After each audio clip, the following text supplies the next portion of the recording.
Hello guys, I will be bringing you a review of Batman issue 30. It is the final act of the 0-year story arc.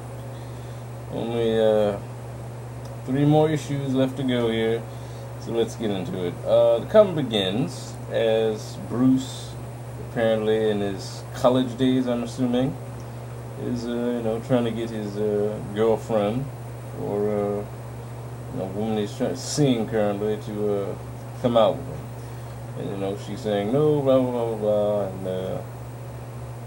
blah, and she kind of corrals her to come along. You see her face, and it looks like his mother in the last issue when she was shot in the head there.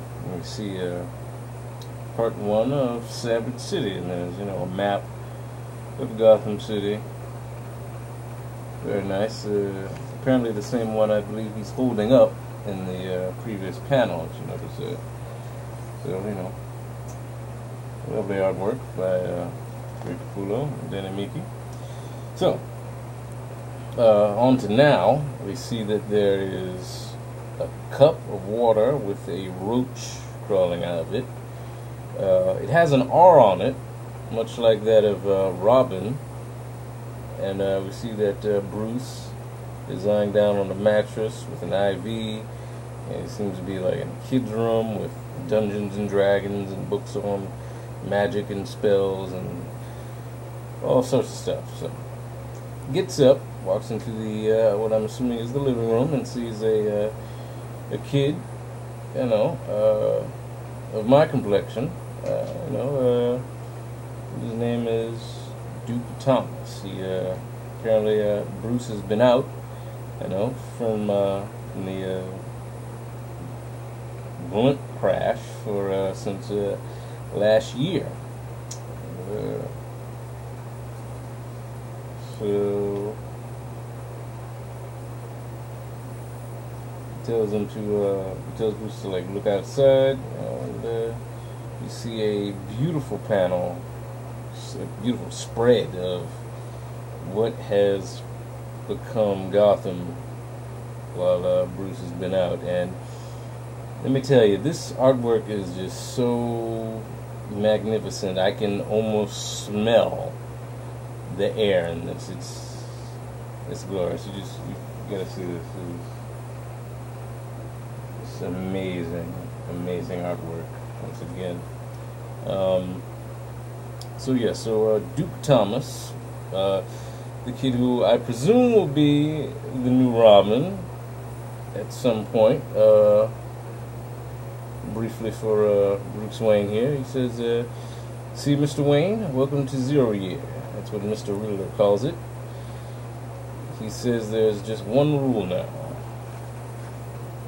get smart or die. And we see that Jim Gordon he has a full beard. Apparently he's been on the lam for a while. He's got a shotgun. It's very The Last of Us-esque what he's got going on.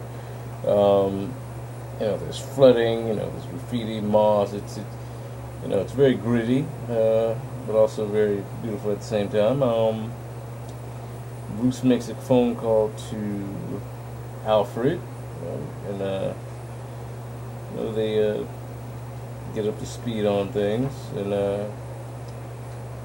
actually Alfred sheds a tear as he briefs Bruce on what has happened, the tunnels, and perhaps he could get out from the safe house under Crime Alley and make his way back to Wayne Manor. So he says there's explosive rigs at the edge of town and chemicals and all sorts of things. And Bruce is asking, how did really get all this done, all the manpower? And he said, had access to the Red Hood files, threatened former members, but material itself got it from Powers Industry, the potions and poisons or whatever and explosives. So every day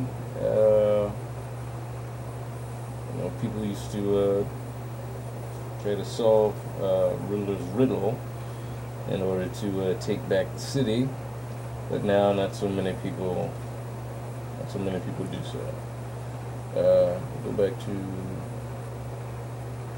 to Jim. He's awaiting some backup, some tactical team, which they're coming down on parachutes, and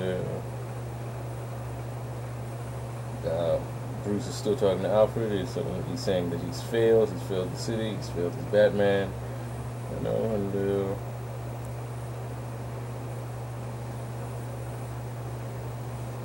Bruce, he can't fail again. He cannot fail to defeat the Riddler a third time.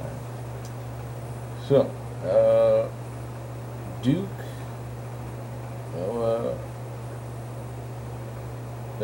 Bruce tries to convince Duke and his family to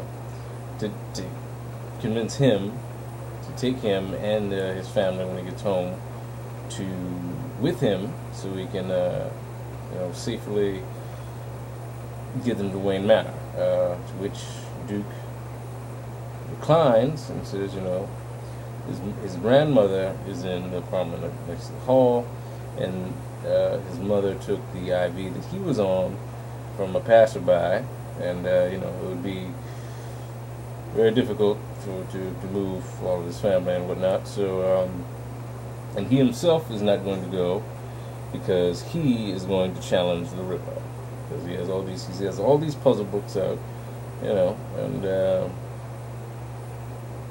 he's saying that people are calling him crazy, but you're only crazy if it doesn't work, right? So he asked Bruce, what's a 6-letter word for hit or miss?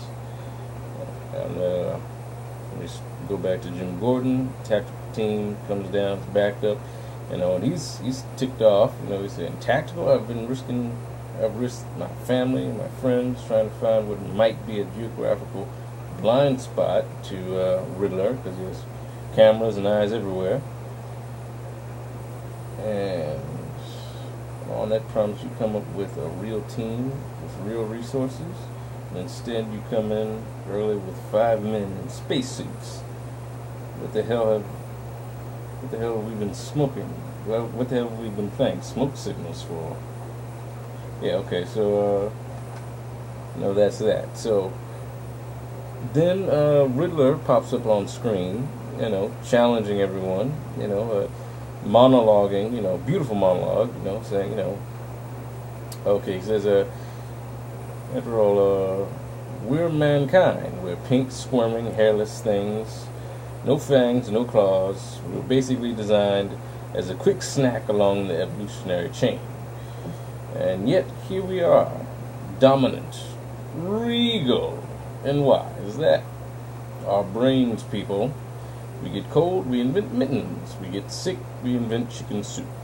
We outthink our own demise. Right now, at this moment, we're in desperate need for some outthinking. Rising tides, dwindling resources, overpopulation, pan-global conflict, and the world's largest economics running on fumes.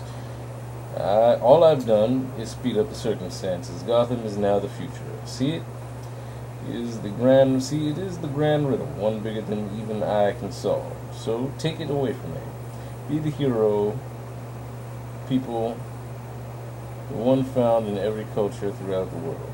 The hero who answers the riddle to prove his worth, to save his people. And we see Bruce is coming out of a manhole,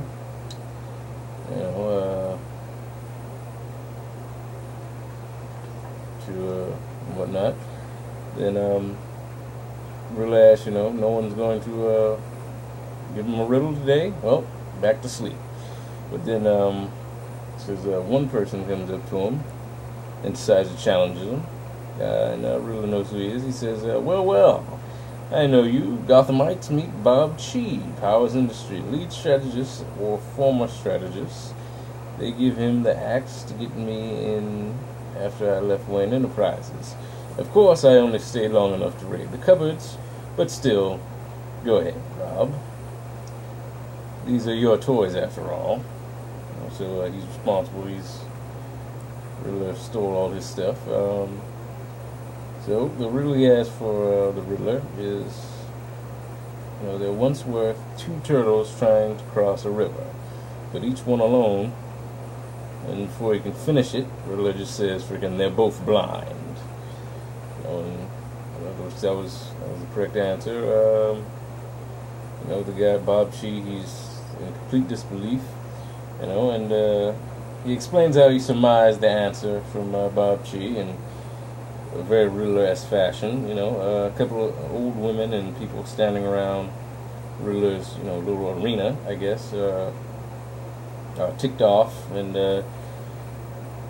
yelling at him. And he says, "I'm not the bad guy. Giver of tough love, sure, but I'm fair. I set up rules and play by them.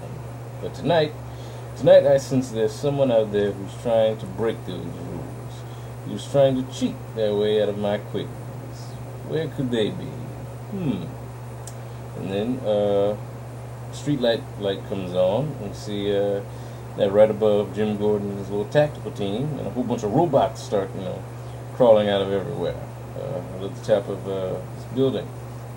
And he discovers them. And the tactical team, asks if they could speak in private. Riddler says no.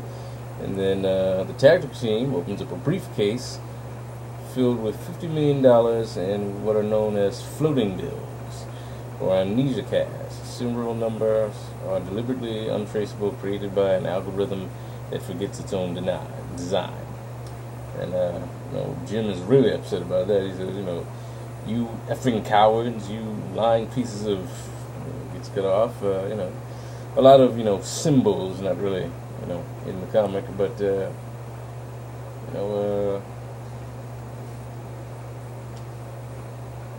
Jim and Riddler have a little back and forth, and then Riddler says, "Since you're not up for deals or bargains, perhaps a simpler game. How about dominoes?" And we see that there's a wrecking ball, across town, that swings and starts knocking down buildings, one after one after one, and it's, again, wonderful art. We see Riddler gives Jim Gordon one shot at one of the robots, and if he shoots the correct robot, all the other ones will, I guess, kill each other, self-destruct or whatever. But yes, Batman is on the opposite building, trying to tell Jim which one to shoot, and the tactical team, the leader of the tactical team, is telling Jim to shoot the one with the camera that has Jim Riddler's face on it. Instead, he shoots another one. Is the correct robot to shoot, and all the robots kind of get blown up. Batman shoots like a rocket at a water tanker that allows Jim and the tactical team to escape from the buildings before they are toppled over by the domino effect of buildings going across. So they run across, and the tactical team, they're out of breath with saying, was it him? Was he the one that helped us? It was him, wasn't it? And Jim, turns around and says, "Gentlemen, meet my friend. The effing psycho in a bat suit. No offense." This was like none taken. And Jim says, "What took you so long?" And Batman says, "I was doing a crossword puzzle. I was doing a crossword. Got caught on a 6-letter word for hit or miss. Asked the lieutenant, and then they both say, was strike." And Jim ends it off by saying, "Damn right, and call me Jim." You can call him lieutenant. So they look awesome. It's a real nice end to this comic, and they both have gloves on. Batman has purple gloves, and Jim has brown gloves. So kind of, So, cool. Next issue will be another Challenger, question mark. So, very nice. And Batman almost looks like he should be in a Metal Gear game, the way he looks, all strapped up and knifed up. Really good issue, And I know that in an interview at C2E2, I believe, Scott Snyder mentioned that the spread in this was his second favorite that Greg Capullo has done. And issue 21 is his favorite, so I'm looking forward to that. And I'm also looking forward to The Amazing Spider-Man 2, which I will be seeing tomorrow. And I will make a review of that as well. That'll be my first movie review. And as well as Free Comic Book Day. I'll be hitting up a couple of comic book shops, multiple comic book shops. Really only am interested in getting Futures End Zero. So, yeah, first Saturday of May, you guys come out to the comic book shop in your area. Yeah, that's all for today. Thanks you guys for watching. Follow me on Facebook, Tumblr, Twitter, and Instagram. And like this video, comment, subscribe, and I'll see y'all next time. Peace.